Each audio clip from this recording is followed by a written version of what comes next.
on the 21st. Tanmanjeet Dhesi.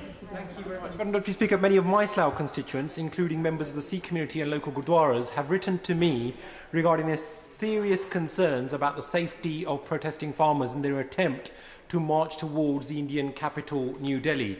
Yesterday, a protester was killed during a reported standoff with the police, wherein the cause of death was, and I quote, a bullet wound to the head. The Punjab Health Minister confirmed that a second boy had also sustained a bullet wound, but luckily he has survived, with another 13 being treated for injuries in hospitals.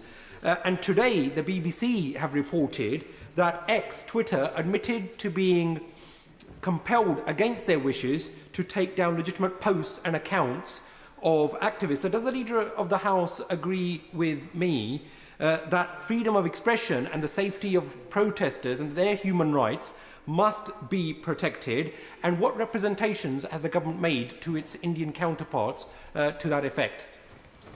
Leader. Well, thank the honourable gentleman for raising this very serious situation. Of course, the government does support the right to protest and to be able to do so in safety.